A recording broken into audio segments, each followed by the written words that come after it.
ఈరోజు ఉదయం పత్రికలు చూస్తే ఒకసారిగా చాలా ఆశ్చర్యం అనిపించింది. రాష్ట్రంలో అధికారంలో ఉన్న తెలుగుదేశం పార్టీ ఇప్పుడు తెలుగు డ్రగ్స్ పార్టీలాగా మారిపోయిందా అని ఒక అనుమానం ప్రజలు కల్పించే పరిస్థితి వచ్చింది.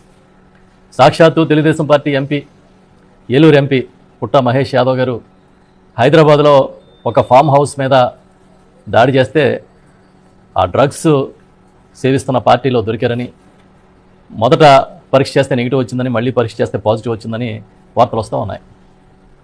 సాక్షాత్తు తెలుగుదేశం పార్టీ పార్లమెంటు సభ్యుడు, మరొక శాసనసభ్యుడికి కుమారుడు ఇవాళ డ్రగ్స్లో దొరికితే ఇప్పటి వరకు తెలుగుదేశం పార్టీ అధినేత కానీ ఆ పార్టీ నాయకులు కానీ నోరెత్తలేదు. కనీసం ఒక్క చిన్న పదం కూడా తెలుగుదేశం పార్టీ నుంచి రిలీజ్ కాలే. మామూలుగా అయితే తెల్లారు లేచి ప్రవచనాలు చెప్పే చంద్రబాబు నాయుడు గారు మరి దీని మీద ఏం చెప్తారని మేము అడుగుతున్నాం. ఏదో డ్రగ్స్ రహిత సమాజాన్ని సృష్టించాలని, డ్రగ్స్ వద్దు బ్రో అని తెలుగుదేశం పార్టీలోని చంద్రబాబు నాయుడు గారి కుమారుడు మంత్రి గారు లోకేష్ గారు ఆ మధ్యకాలంలో పెద్ద ఉద్యమం కూడా నడిపారు, ప్రచారాన్ని చేశారు. అంటే డ్రగ్స్ వద్దు బ్రో అని ప్రజలు చెప్తారు కానీ మీ పార్టీలో వారు మాత్రం సేవిస్తుంటారేమో. ఈరోజు ఏ పరిస్థితికి వచ్చిందంటే తెలుగుదేశం పార్టీ ఎదటివాడి చెప్పడానికే నీతులు, వీళ్ళ మాత్రం అన్ని పనులు చేస్తారు. వేరు అన్ని దుష్ట కార్యక్రమాలు. ఒక ఆయనేమో ఒక రాసలీల వీడియోలో దొరుకుతాడు, ఇంకొక ఆయనేమో అసభ్యంగా ప్రవర్తించి మహిళల పట్ల వారు దొరుకుతారు, గంజాయితో దొరుకుతారు, ఈ పక్కనేమో డ్రగ్స్తో దొరుకుతారు. అయినా సరే పార్టీ పరంగా కానీ ప్రభుత్వ పరంగా కానీ ఎలాంటి స్పందన ఉండదు. ఆ మధ్యకాలంలో అసెంబ్లీలో హోంమంత్రి గారు అనిత గారు అయితే డ్రగ్స్ రహితంగా, గంజాయి రహితంగా ఆంధ్రప్రదేశ్ని సృష్టిస్తున్నామని చెప్పారు. ఆవిడ స్టేట్మెంట్ ఇచ్చిన 10 రోజులు గడవకుండానే తెలంగాణలో కాదు ఆంధ్రప్రదేశ్లో కూడా డ్రగ్స్ దొరికినాయి, గంజాయి దొరికింది. చంద్రబాబు నాయుడు గారి సొంత జిల్లా ఈ మధ్యకాలంలో ఆ జిల్లా నుంచి విడిపోయి మదనపల్లి జిల్లా అయింది. ఆ మదనపల్లి జిల్లాలో ఒక యువకుడు గంజాయి సేవించి 6 ఏళ్ల బాలికని అత్యాచారం చేస్తే దిక్కు ముక్కు లేదు. తర్వాత అతనే ఏదో సూసైడ్ చేసుకుని చనిపోయాడని చెప్తున్నారు. కుప్పంలో గంజాయి దొరికింది. సాక్షాత్తు ఇబ్రహీంపట్నం దగ్గర చంద్రబాబు నాయుడు గారి నివాసానికి చాలా దగ్గరలోనే, సమీపంలోనే ఒక 47 కోట్ల విలువైన డ్రగ్స్ దొరికాయని వార్తలు వస్తున్నాయి. మరి పోలీసులు ఏం చేస్తున్నారు? రెడ్ బుక్ రాజ్యాంగాన్ని అమలు చేయడంలో బిజీగా ఉంటున్నారు. తప్పుడు కేసులు కట్టడంలోని ఎమ్మెల్యేలకి, ఈ ఎంపీలకి, వాళ్ళకి అనుచరులుగా ప్రవర్తిస్తూ తప్పుడు కేసులు కట్టడంలో బిజీగా ఉన్నట్టున్నారు. ఈ రాష్ట్రంలో శాంతి భద్రతలను గాలికి వదిలేశాడు చంద్రబాబు నాయుడు గారు కానీ వారి ప్రభుత్వం కానీ.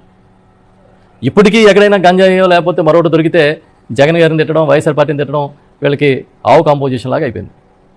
మేము అడుగుతున్నాం, ఇవాళ ఏలూరు ఎంపీ గారు పుట్ట మహేష్ యాదవ్ గారు సాక్షాత్తు ఈ పార్టీలోని ఒక కీలకమైన నాయకుడు, తెలుగుదేశం పార్టీ అధికార పార్టీలో కీలకమైన నాయకుడు, ఇవాళ డ్రగ్స్ వ్యవహారంలో దొరికితే మీ పార్టీ స్పందన ఏంటి?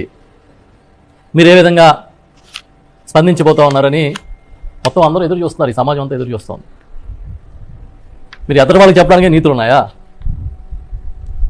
మీద అరికడతలం, ఇంకా అది చేస్తున్నాం, ఇది చేస్తున్నాం, ఈగిల్ టీంలు, ఆ టీంలు, ఈ టీంలు అని రకరకాల ప్రచారం చేస్తున్నారు. ఏమైనా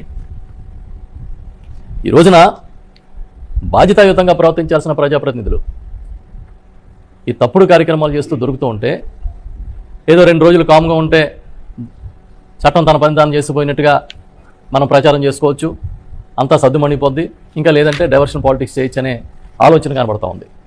మేము సూటిగా అడుగుతున్నాం, ఈ రాష్ట్రంలో ఇవాళకి కూడా పెద్ద ఎత్తున గంజాయి దొరికే పరిస్థితి, నాటు సారా పెద్ద ఎత్తున దొరుకుతుంది. చీప్ లిక్కర్, అక్రమంగా లిక్కర్ని తయారు చేసి డిస్ట్రిబ్యూషన్ చేస్తున్నారు, దొరుకుతున్నాయి. ఎన్నికల ముందు విశాఖపట్నంలో ఒక కంటైనర్ దొరికితే ఆనాటి అధికార పార్టీ మీద, వైఎస్ఆర్ పార్టీ మీద విపరీతమైన బురద జల్లారు. ఏదో డ్రగ్స్ దొరికేసినాయి, కంటైనర్లతో డ్రగ్స్ వస్తున్నాయి, లక్షల కోట్ల డ్రగ్స్ అని. ఆ తర్వాత వీళ్ళు అధికారంలోకి వచ్చిన తర్వాత అసలు అది డ్రగ్సే కాదని రిపోర్ట్స్ వస్తాయి. అంటే మీకున్న ప్రచార ఆ శక్తితో ఏదైతే పబ్లిసిటీ చేసుకోగలుగుతారో దాంతో నడిపిస్తూ ఉన్నారు. వాళ్ళ పబ్లిసిటీకి రియాలిటీకి ఎంత తేడా ఉంది అంటే, మీ సాక్షాత్తు మీ ఎంపీలు, మీ శాసనసభ్యులు ఎలా దొరుకుతున్నారో ఆ వ్యవహారాలే ఒక పచ్చి ఉదాహరణ. మేము చూస్తా ఉన్నాం, ఎదురు చూస్తున్నాం, చూద్దాం మీరు దీని మీద ఎలా స్పందిస్తారా అని.